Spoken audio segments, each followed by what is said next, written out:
Good afternoon, everybody. Thank you for coming to this session today. My name is Lorenzo Vidino. I'm the director of the program on extremism at the George Washington University. And I'm very happy today we're co-sponsoring this event with IDC. The idea was sort of conceived a few months ago. I was here visiting Boaz and Stevie, and we started talking about, what are the issues that are debated in a Western setting, and we had a panel this morning that Seamus chaired on homegrown terrorism.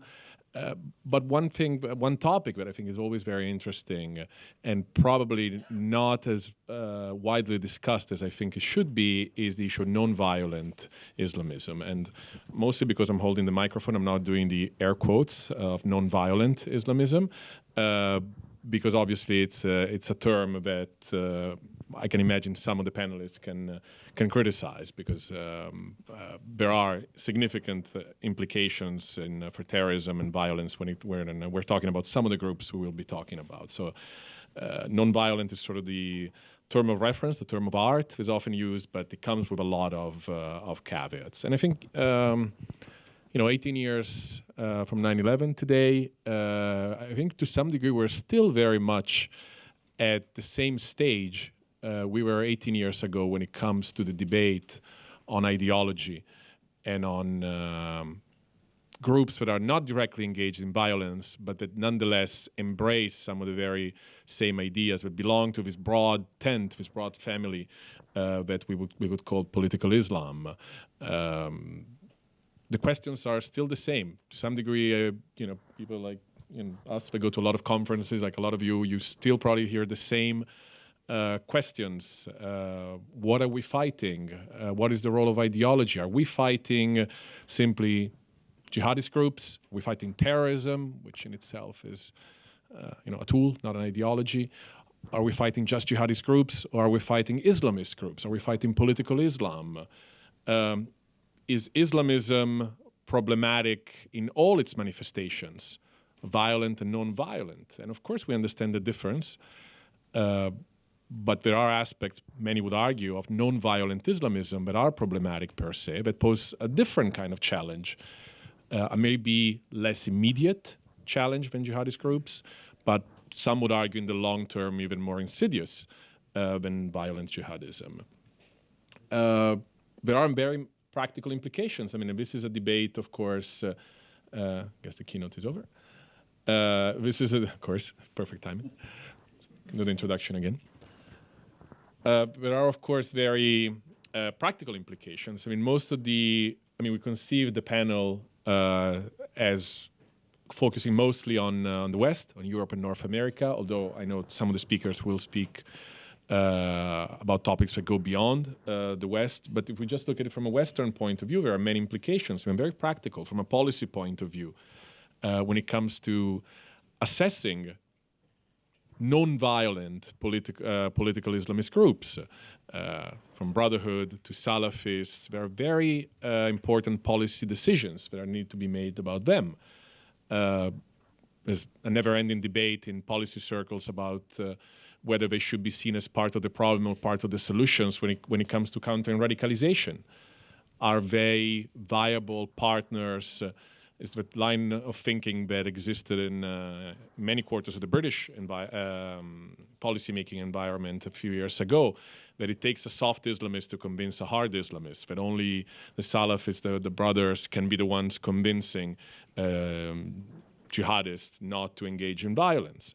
Are they part of the problem or part of the solution? The counter-argument would be they are actually part of the problem. They encourage a certain narrative that it could be conducive to violence. Should their activities, most of them being indeed non-violent, be allowed or even supported by Western governments? Let's say Salafist groups or Brotherhood groups that run mosques, different educational programs, in some cases in partnership with governments. Is that something that is positive or negative? Should it be allowed?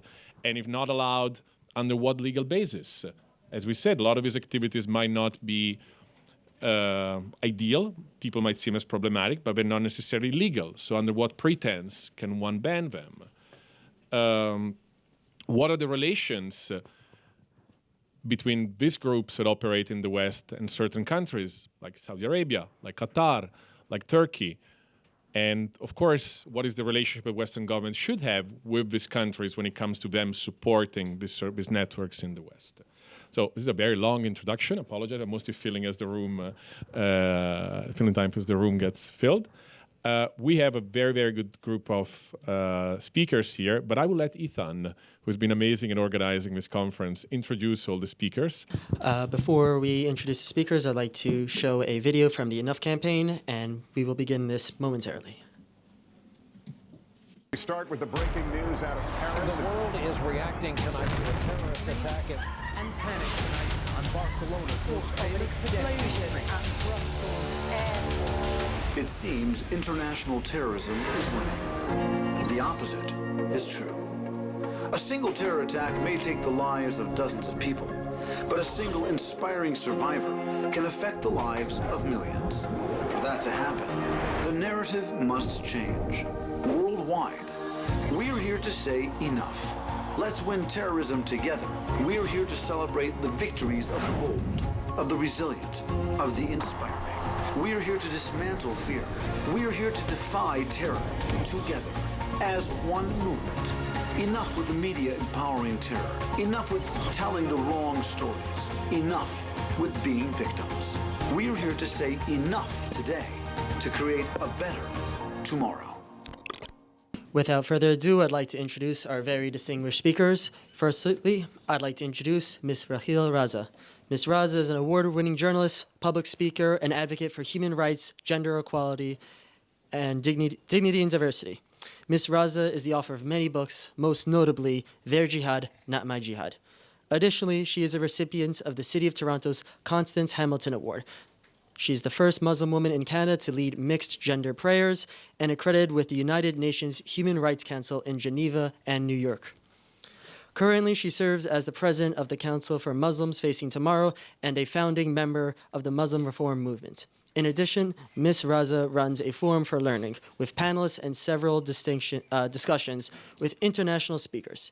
She has taught courses on various aspects of Islam at George Brown College and Ryerson University in Toronto for the past 5 years.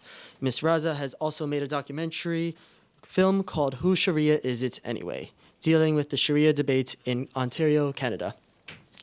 Nextly, I'd like to introduce Dr. Michael Barak. Dr. Barak is a senior researcher and project manager at the International Institute for Counter-Terrorism at the Interdisciplinary Center in Herzliya. Amongst his responsibilities as such, he most notably serves as the team leader of the Global Jihad and Jihad Monitoring Group, as well as the team research manager at the International Institute for Counterterrorism's Cyber Desk. In addition to his work at the International Institute for Counterterrorism, he is a researcher and member of the Beehive social media networks in the Arab World Research Board at the Moshe Dayan Center for Middle Eastern and African Affairs at Tel Aviv University.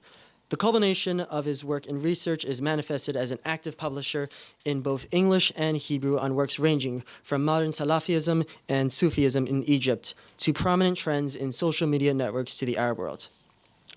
Next, I'd like to introduce Ibrahim Abu Ahmed. Ibrahim is a senior researcher at the Alma Research and Education Center.